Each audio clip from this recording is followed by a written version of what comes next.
not just explaining the world, but changing it. You're listening to WBPU LP St. Petersburg. You are listening to Diasporic music on Black Power 96, and we just completed the Jazz Zone with 10 Providence, and we are getting ready to speak with Dr. Gerald Horne. And first of all, I wanted to give Dr. Horne a belated happy birthday. January the 3rd is the Dr. Horne's birthday. It's also the birthday of my late sister, Helen Anita Richmond. She was born on January 3rd. So January the 3rd has always been a very, very important day for me. And I guess we wanted to talk about your new book. You have a brand new spanking book. It's coming. It's published by international publishers. It's African. I'm having a problem with my eyes, sir. So forgive me. Can you announce the book, please? Yes. I can't see. Thank you for inviting me, first of all. Second of all, the title of the book is African Americans and a New History of the United States of America. It's clear that we need a new history, as we have been stressing on this program for some time now. And to that end, you've had a number of Black and Indigenous writers in the United States who've embarked on that path. I'm thinking of the Indigenous scholar Roxanne Dunbar Ortiz and her Indigenous People's History of the United States of America. I'm thinking of the late scholar Tyler Stovall and his book, White Freedom. I'm thinking of the late Jamaican U.S. Canadian writer and philosopher Charles Mills, The Racial Contract. I'm thinking of Ishmael Reed, the Paramount Black intellectual, and his spoof of the Disney come Broadway extravaganza, speaking of Hamilton. And it's obvious that there needs to be a new history, particularly as the United States intends to drown us all in a tidal wave of national chauvinism in the run-up to the 250th anniversary of July 4th, 1776. That is to say, July 4th, 2026. There are going to be celebrations this year and next year. And you can fairly see these celebrations as celebrations of land theft, celebrations of human trafficking of Africans. And so my book is published in that context.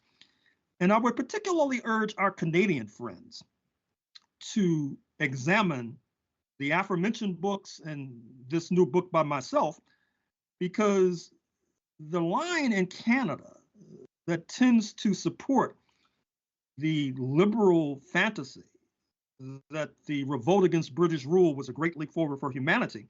As I said last week, it's possible to do a critique of royalism in Canada and republicanism in the United States of America. It's possible to do both. And with Mr. Trump issuing threats to Canada, which I think people in Canada should take very seriously, that is to say, liquidating its national sovereignty, or perhaps helping to install in Ottawa some sort of puppet ruler, some sort of quisling. You should not rule that out. And so let me point interested listeners to my latest book, African Americans and a New History of the United States of America. I have some news that I don't think you really want to hear, but there is a problem. There has been a problem with the Canadian Postal Service and international publishers. Well, I was speaking with Miguel San Vicente, the co-owner of a different book list, and for some reason, he's going to check again. They have not allowing international publishers' books into Canada. Do you know anything about that? No, I don't, but I would urge and encourage him to get in touch with international publishers about that. I know that you had a postal strike recently settled in Canada. Perhaps it's an outgrowth of that. you think? No, sir. No, this was before. He's been trying to get your books before the postal strike. This is has little or nothing to do with the postal strike. But I wanted to let you know that. I'm sorry, I cut you off. No, go ahead. I wanted to let you know that Justin Trudeau is in deep. He's in deep, and I won't use the other words, but his approval rating is only 16%. I've been following the spoofs on CBC, which Mr. Trump calls not Canadian broadcasting, but communist broadcasting. And CBC has been giving Prime Minister Trudeau a rough time, particularly in their spoofs of his meetings with Mr. Trump, for example. It's quite brutal, in fact. I can't figure out Justin Trudeau because he is a man that he actually can throw hands. I mean, he's quite a good boxer, but when he gets in front of Trump, he just turns into he just folds. You know what I mean? I know intellectually he can handle Trump, and I know if they got into an altercation, I'm pretty certain that the Prime Minister of Canada would come out on top. But he seems to just shrivel up when he comes across Donald J. Trump. Well, I think it's an objective situation. What I mean by that is that Ottawa has maneuvered itself into a very dangerous position, as we've said many times. That is to say, with bad relations with China, Russia, and India, and therefore Mr. Trudeau, to a degree, feels, I'm sure, that he has to bend the knee to the United States and to Mr. Trump. The problem is that that's not helping his popularity, needless to say. Mm-hmm. But as I said, it's not just Mr. Trudeau. Canada itself is in jeopardy. Its sovereignty as an independent nation is in jeopardy. You should take very seriously this notion Mr. Trump has put forward of Canada being the 51st state. I know that it may sound ludicrous to some, but I think that may be an underestimation of the toxicity of U.S. imperialism in crisis, because when U.S. imperialism descends into crisis, then all bets are off. And these ideas about so-called allies, well, they can easily be converted into neo-colonial appendages. It's not just Canada. The same sort of rough bargain is going to be directed at London, at Brussels, that is to say the European Union. It's being directed at Japan. Mr. Biden has just turned down the effort of Nippon Steel of Japan to buy U.S. steel. Mr. Trump has endorsed that decision. The only good news might be that Japan has options.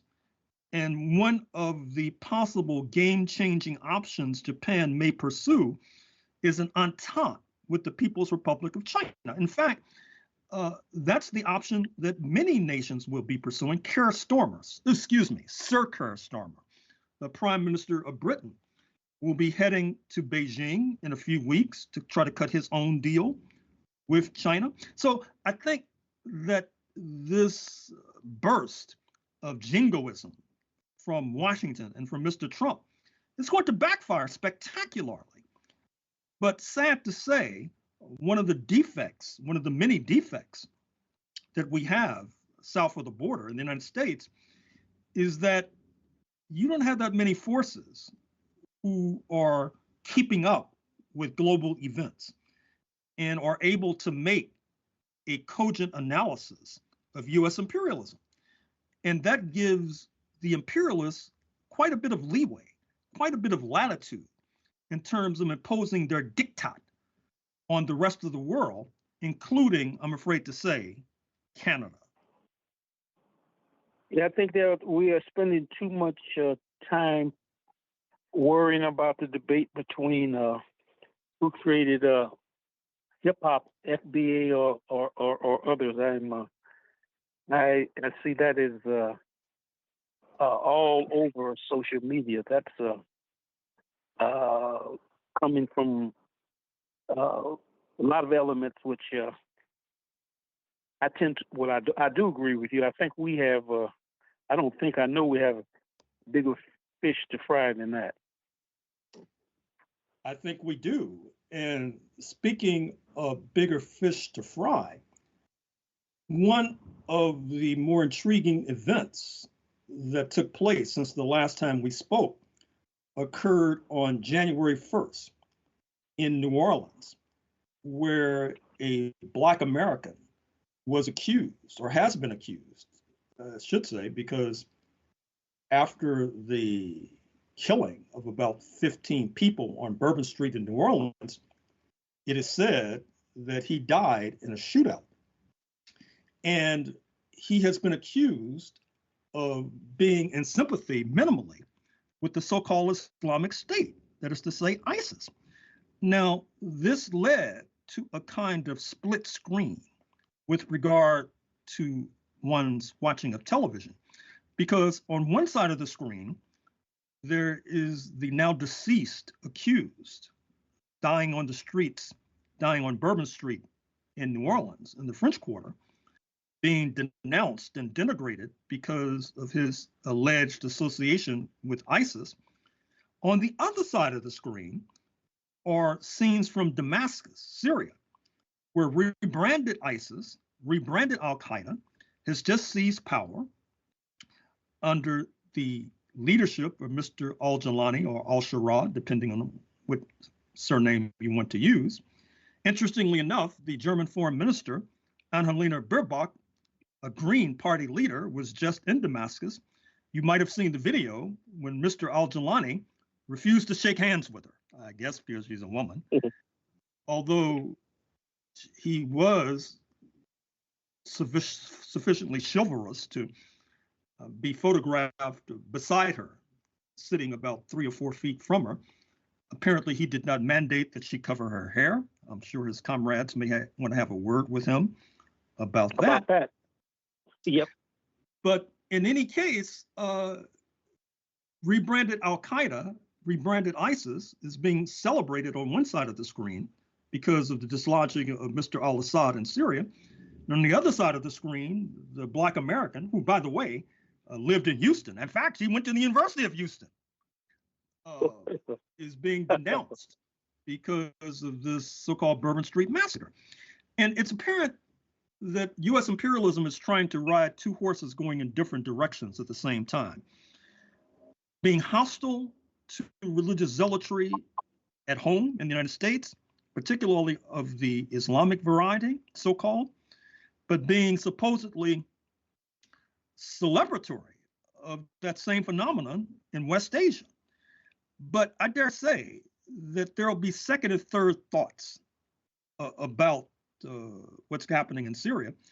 As a matter of fact, if I were part of the leadership in Saudi Arabia or the United Arab Emirates or even Qatar, I'd be engaged in serious self-criticism because they were not necessarily opposed to the dislodging of Mr. al-Assad and his secular regime. In fact, Qatar, or Doha, the home of Al Jazeera, was a major force, along with its comrades in Ankara, Turkey, in pushing for Mr.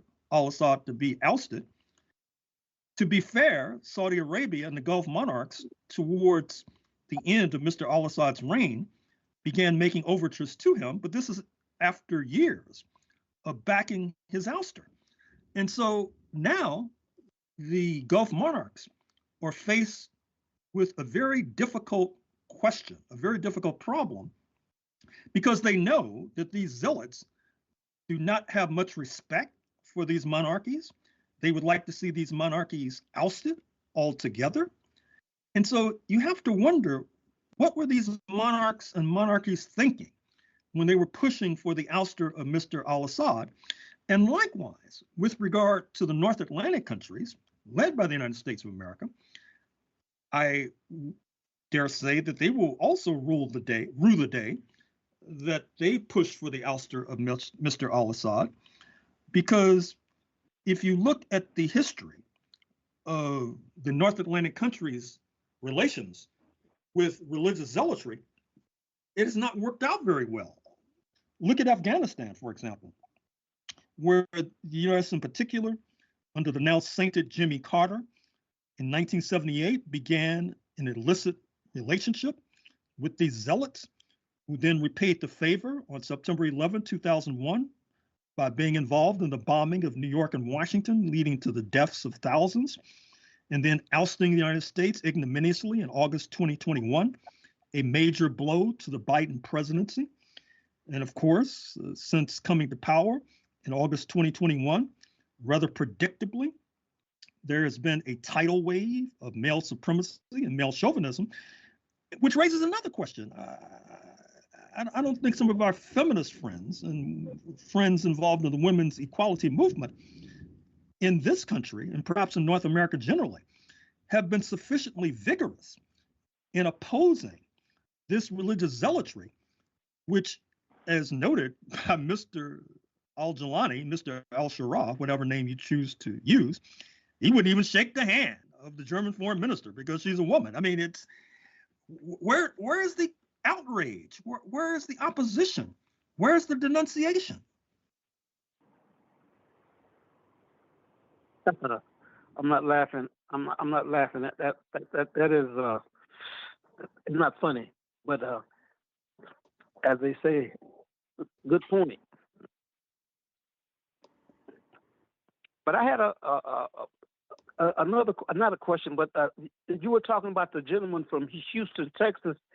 Doesn't he have sort of a Yankee Doodle Dandy type of background? Isn't he supposedly a Yankee Doodle Dandy patriot, or is that propaganda? Well, no, he was in the U.S. military for sure. As a matter of fact, we have not discussed another event on January 1st where you had yet another U.S. military veteran who has been accused posthumously of renting a Cybertruck from Tesla and then blowing it up in front of the Trump Hotel in Las Vegas, and then supposedly committing suicide. So when you talk about New Orleans and Las Vegas and those tragedies, one has to raise the question of the U.S. military, because the U.S. military, the veterans, they have an extraordinarily high rate of homelessness, of suicide, of post-traumatic stress syndrome. The U.S. bureaucracy, military and veterans bureaucracy hasn't done with this very well. And you see the evidence on the streets of Las Vegas and New Orleans. The young man from Houston, he comes from a family that originally was Christian, but like many Christian families, they deserted that particular faith for Islam and changed their surname from Young to Jabbar, not unlike Kareem Abdul-Jabbar, the basketball star and writer. And in addition to the University of Houston, he graduated from Georgia State and Atlanta. He served time in the military, as noted, had problems of a personal level, including a number of divorces, for example, and apparently was rather troubled. In fact, according to press reports, initially he planned to host a celebration of his family and then kill them all. But then, according to press reports, he decided that that would not get the appropriate level of publicity that the Bourbon Street Massacre has received, and there may be something to that. And he wanted to make a point of what he sees as the struggle between believers, that is to say, people like himself, and those who are not believers, such as those he helped to slay in New Orleans.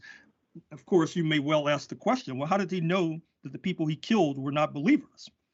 That's a real question, and it's one of the many frailties of that kind of approach that this young man, Mr. Jabbar, employed.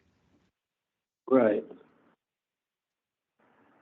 Because, yeah, like the socialists, or would take Fidel Castro's position, I know that you don't want to harm innocent people, although, you know, they don't give socialists or communists any that's against the doctrine. You just don't go in and blow away women, children, and elders. Unlike some, I don't even know if the religions teach that, but you know, some of the zealots, it just go for blowing everybody away. Well, I'm glad you mentioned China, because it allows us to shift gears. And it also allows us to bring up some good news, which is just a few days ago, the People's Republic of China donated 70 tons of heavy equipment to socialist Cuba, mostly designed, as I understand it, to help to revive Cuba's deteriorating and declining electrical power system. And I think it's important to underscore that, because some of the comrades have been criticizing myself because they feel that in terms of explaining the rise of China, I've been unduly harsh with regard to the entente with US imperialism. Now, I stand by what I said factually. I mean, there's no doubt that in 1978, Deng Xiaoping, the paramount Chinese leader, came to the United States when Jimmy Carter was president and had a rapturous visit to the home of imperialism, went back and waged war against socialist Vietnam, and that helped to convince US imperialism that he was a reliable ally, which then turned on the spigot for massive foreign direct investment, which has now created this juggernaut. Now that's all accurate, but in coming weeks, I'll present the Chinese point of view with regard to how that unfolded, this entente with US imperialism unfolded, and of course the flip side being their rapidly deteriorating relationship with the USSR. That should be quite informative. I think that is it's going to be something that we need to look at. When I say we, I mean the African folks, and as well as the left. Well, just to give a snapshot, I think that during the reign of Nikita Khrushchev from the 1950s to the mid-1960s, not only China saw his administration of the Soviet Union as being erratic, but so did Cuba, particularly after the so-called missile crisis of October 1962, when the Khrushchev leadership, in a sense, decided to make decisions about Cuba's security without consulting Cuba. And as I've said before, and this needs to be underscored today, that leaders of countries, understandably, are rather skittish. I think I mentioned last week the line from Shakespeare, uneasy rests the head that wears the crown. That is to say, there are folks conspiring against them at home and abroad. The former founder and leader of the Silicon Valley Corporation, Intel, now falling on hard times, he wrote a memoir entitled Only the Paranoid Survive. And perhaps not clinically, but many leaders of countries are understandably, if not paranoid, very suspicious and skeptical. And so when Mr. Trump threatens the sovereignty of Canada, Canada has to take it very seriously, as well as Japan and UK, et cetera, and they act accordingly.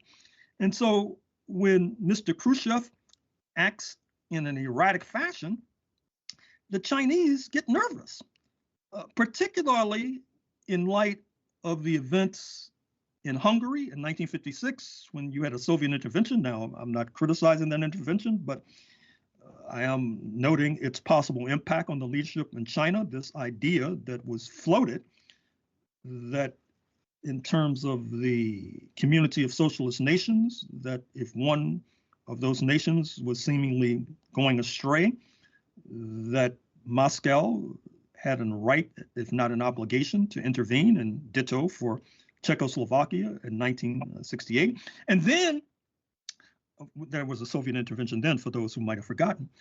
And then I'm thinking about this a lot because, as you know, one of my new research projects deals with the US and China.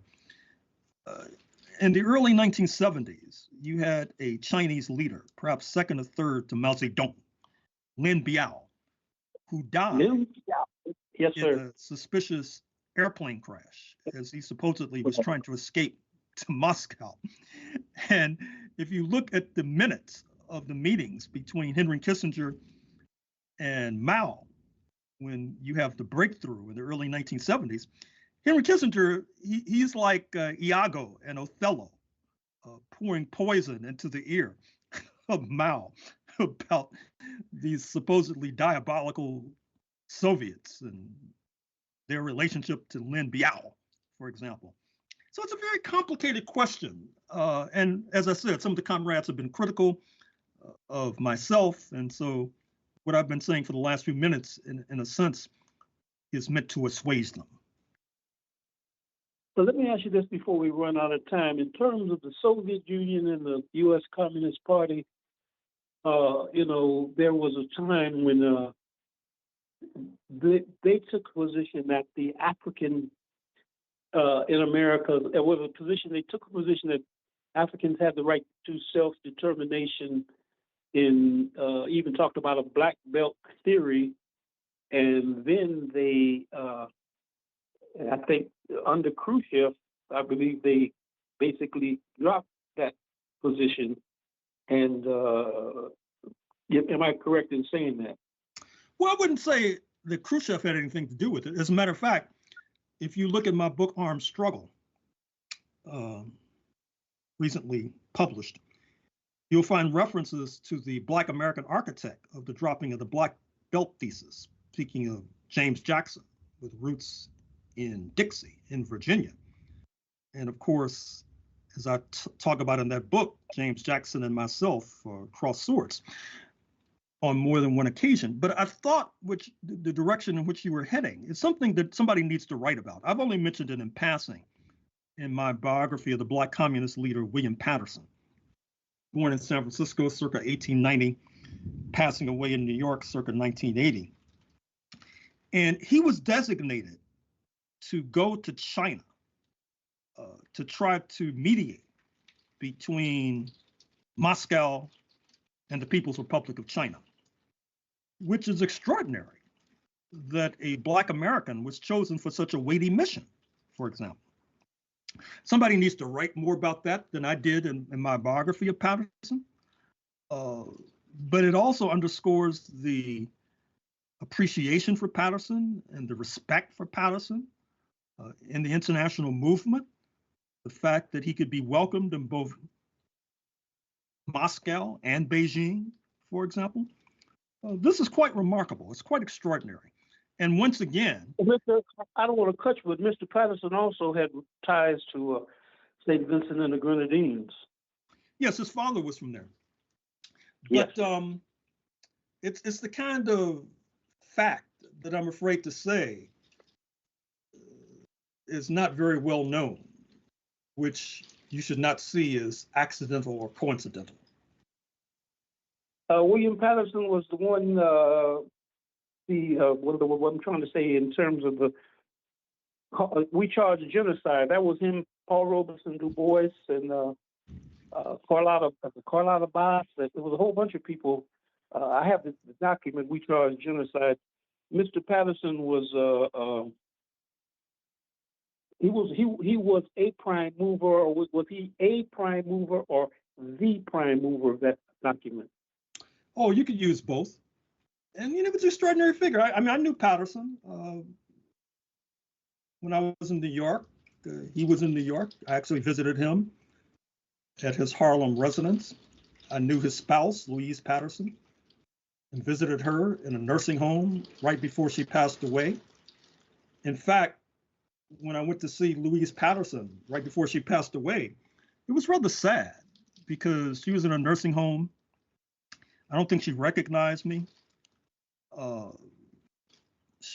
Like many people who were not necessarily good health, she was drooling. And I was thinking to myself the whole time that I could wind up like that, basically, in a nursing home, drooling, not recognizing people who I should have recognized. It was quite a sobering experience, I must say. I don't want to get too negative, but I mean, I know in Long Bay Brass, I've heard the same story about him, the same story about, Aminata Museka. I guess it's part of the human experience. Yes, I'm afraid so. It was quite sobering, quite sobering. How much time do we have left, sir? I'm supposed to be my show. How much time do we have left, Melinda? We have 2 minutes. We have 2 minutes. Did we want to wrap up something? Maybe wrap up the Japanese U.S. deal kind of situation? Well, I mentioned that in passing, but I should say I wanted to talk about a few books that I'm reading a book now. It's made to order for people who are into conspiracy theories, because this will give a lot of grist for your mill. It's about Opus Dei, OPUS Dei, DEI, which is a secret society amongst elite Catholics that wields significant power, not least in Washington, D.C., but I would say worldwide. And I recommend the book because these folks are basically out of control. I mean, to put it mildly. And I also would like to point to this book called Dress Codes, How the Laws of Fashion Made History. It's by a Black American law professor at Stanford by the name of Richard Thompson Ford. It's sort of a history of why and how we dress the way we do. Very interesting historically, interesting theses. He talks about the split between men and women with regard to dress. Like you'll notice in elite circles, the men tend to all dress alike in dark, sober suits. Even a signal was sent when al-Jilani al-Shara discarded his green fatigues for a dark suit with a tie and a white shirt. Whereas women have more flexibility with regard to their formal dress, for example. He gets into the question of hair. I'm going to be interviewing soon a journalist who talks about the pressure on Black women in particular with regard to their hair, losing their jobs if they don't straighten their hair, for example, losing their jobs if they wear dreadlocks or twists, for example. So it's an interesting book, Dress Codes by Richard Thompson Ford, and I'll talk about more books next week. All right. Thank you, and we will be in contact with you next week. And I guess I really wanted to hear you talk about the crisis in North Korea, but we can do that next week, of course, right? Of course. South Korea. Right. Did I say North Korea? Oh man, I need my boy needs some sleep. Woo. North Korea is socialist and South Korea is capitalist to the bone, right? All right, thank you, sir. Good luck to you. Bye-bye. Melinda Well, first of all, I'd like to thank Lisa Watson for keeping us on point and on everything, keeping everything right and exact. And we would like to ask you to close the show, Ms. Francis. Yeah, we'll see everybody in the whirlwind. Stay safe, stay healthy. We'll see you next We week. state these facts only to let you know that those of us who are revolutionary, Pan-Africanists, is not because we love revolution. It is historically determined, and we have no alternative but to follow history and to use history for the benefit of our people.